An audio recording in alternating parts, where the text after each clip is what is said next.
Hello दोस्तों, हम लोग अभी गवर्नेंस में इतने चैप्टर कंप्लीट कर चुके हैं। Law and order administration, security forces, financial management और कंपैरिजन ऑफ कॉन्स्टिट्यूशन, जिसमें अमेरिका, ब्रिटेन, फ्रांस और जापान और इंडिया के साथ इसका कंपैरिजन कर चुके हैं।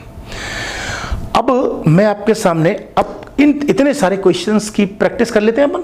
हम जैसे हमने इतना पढ़ा तो हमें पता तो चलना चाहिए ना, हमने क्या सीखा, क्या खोया, क्या पाया। पता चला मैं बेवकूफ़ों की तरह बोल रहा हूँ, आप भी सुनते जा रहे हो, कोई मज़ा भी नहीं आ रहा आपको। तो पहले पता तो चलना चाहिए ना आपको कि किस प्रकार के प्रश्न आ सकते हैं प्री में, किस प्रकार के प्रश्न आ सकते हैं मेंस में। ठीक है, तो पहले तो ये देख लेते हैं कि ये कोई जो चैप्टर है वो किस पॉइंट ऑफ व्यू से इंपॉर्टेंट है। ये लॉ एंड ऑर्डर जो है ये प्री और मेंस दोनों के पॉइंट ऑफ व्यू से इंपॉर्टेंट है। सिक्योरिटी फोर्सेस वाला चैप्टर है, ये मेनली प्री के लिए है। मेंस में इसमें अगर एक आध क्वेश्चन भूले भटके आ गया तो आएगा। फाइनेंशियल मैनेजमेंट है, ये प्री और मेंस दोनों के लिए इंपॉर्टेंट है। ये जो है ये प्री के लिए सबसे ज्यादा इंपॉर्टेंट है, मेंस में एक दो क्वेश्चंस बन सकते हैं। तो इस वीडियो में मैं इतने सारे चैप्टर के मेंस के क्वेश्चन डिस्कस कर रहा हूं कि किस प्रकार के आ सकते हैं, और अगले वीडियो जो लॉन्च करूंगा उसमें सिर्फ प्री के क्वेश्चंस डिस्कस करेंगे। ठीक है, तो इसमें किस प्रकार के प्रश्न आ सकते हैं, आप लोगों को प्रश्न बोल रहा हूं, आप लोग लिख लीजिए क्वेश्चंस और मुझे आप व्हाट्सएप पर लिख कर दिखा सकते हैं, मैं चेक करके आपको दे दूंगा। ठीक है, किसी को कोई प्रॉब्लम हो तो मुझसे पूछ सकते हैं। ठीक है, तो देखिए इसमें जो प्रश्न बनेंगे वो आपको किस प्रकार के बन सकते हैं, जैसे अमेरिका और भारत के संविधान की मध्य तुलना, या अमेरिका और ग्रेट ब्रिटेन के संविधान के मध्य तुलना। मेंस की बात कर रहा हूं। जैसे पहला क्वेश्चन बनता है, compare the important features of Indian constitution with the American constitution. एक क्वेश्चन है, इन अमेरिका और इंडिया के कॉन्स्टिट्यूशन के मध्य जो विशेषताएं हैं उनको डिस्क्राइब करो आप। ऐसे ही क्वेश्चन इससे बन सकता है ग्रेट ब्रिटेन और इंडिया के साथ में, कि compare the important features of Indian constitution with British constitutional system. ये दोनों के दोनों आपको 200 शब्दों में लिखने हैं। ठीक है, नेक्स्ट अब फिर देख लेते हैं इसमें कैसे क्वेश्चन बन सकते हैं। इसमें मेंस में 2-3 तरीके के बन सकते हैं, जैसे budget is a blood stream of government of India. Budget जो होता है वो भारत सरकार की रक्तधारा होता है, रक्तधारा। उदाहरण के लिए जैसे मैं हूं, मेरे रक्तधारा ब्लड स्ट्रीम जो है वो जान है, अगर वो रुक जाए भी ब्लड स्ट्रीम तो मैं खत्म हो जाऊंगा। ऐसे ही भारत सरकार के लिए बजट जो है वो बहुत सब कुछ है, अगर वो रुक जाए तो सारा का सारा सिस्टम ही खत्म हो जाएगा। जैसे अभी कोरोना क्राइसिस में तो ये बहुत ज़्यादा इंपॉर्टेंट है। अगर ये क्राइसिस कुछ ज़्यादा दिन चल गया तो सरकार के लिए बहुत बड़ी प्रॉब्लम्स खड़ी हो सकती हैं। तो आपको इसे डिस्कस करना है, ये 250 शब्दों में लिखना है। दूसरा question, discuss on stages of budget enactment in parliament. संसद में बजट पारित करने के चरणों पर चर्चा करें। आप क्रमबद्ध तरीके से समझाएं, सीक्वेंस में समझाइएगा, जैसे मैंने डायग्राम से समझाया था वैसे डायग्राम से समझाइएगा आप उसको।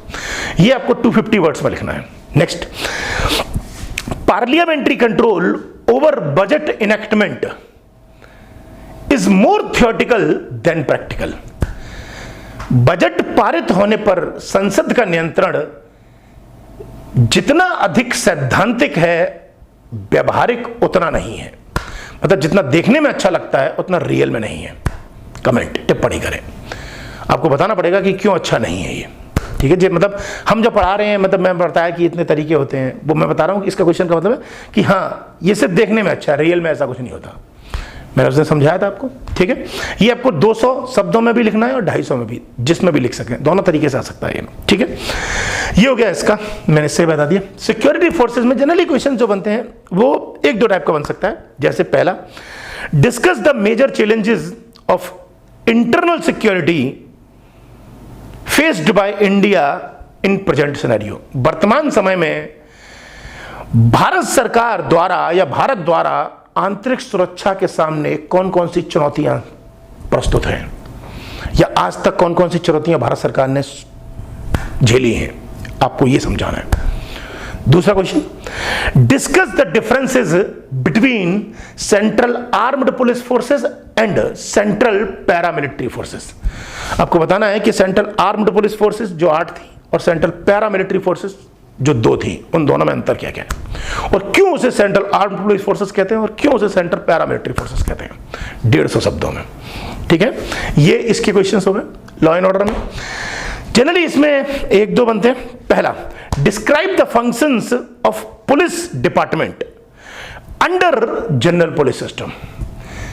सामान्य पुलिस व्यवस्था में पुलिस विभाग के कार्य क्या है, चर्चा करें।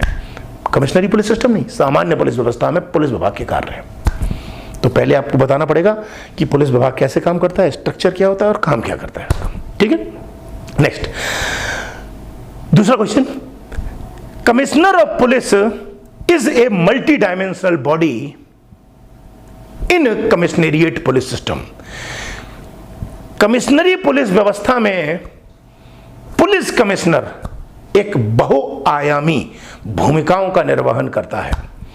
200 शब्दों में लिखना है आपको कि कैसे बहुआयामी, तो उसको आपको बताना पड़ेगा कि उसमें पुलिस की भी जिम्मेदारियां होती हैं, उसमें मजिस्ट्रेट के भी डीएम वाले काम भी करता है वो, और पूरी हायरार्की समझानी पड़ेगी। और फिर बताना पड़ेगा कि इतनी सारी जिम्मेदारियों के कारण ही नोएडा और लखनऊ में इसे स्टार्ट किया गया है, जो अभी देखने को मिल रहा है। जैसे अभी नोएडा में धारा 144 लगाई तो वो डीएम के पास पावर नहीं थी, वो कमिश्नर के पास पावर थी। ये समझाना पड़ेगा एक एग्जाम्पल देकर आपको, ये भी आपको मतलब प्रैक्टिस करनी है। तो इस 4 चैप्टरों में केवल यही मेंस के क्वेश्चंस लगभग बनते हैं, बाकी लैंग्वेज घुमा के थोड़े बहुत आ सकते हैं, लेकिन क्वेश्चन का नेचर यही होगा। आप लोग इनको प्रैक्टिस कीजिएगा और मुझे लिख कर दिखाइएगा। नो डाउट मैं आपके लिए दिन रात हाजिर हूँ। आप मुझे लिखिएगा और फोटो खींचकर उसका मुझे भेजिएगा, मैं आपको फीडबैक भी दूंगा, ठीक है, और कि क्या सही है क्या गलत है। बाकी अगली वीडियो हम लॉन्च करेंगे जिसमें प्री के क्वेश्चंस डिस्कस करेंगे। प्री मैं क्वेश्चंस बोलूंगा, विकल्प बोलूंगा, आप लोग, मैं पहले बोल रहा हूँ प्री के क्वेश्चंस बोलूंगा, विकल्प बोलूंगा, आंसर आप लोग दीजिएगा। ठीक है, मैंने पढ़ाया है तो निश्चित रूप से दे सकते हैं। मेरे पढ़ाने के बावजूद भी अगर आप आंसर नहीं दे सकते हैं तो धिक्कार है, मुझ पर नहीं आप पर। मिलते हैं नेक्स्ट वीडियो में।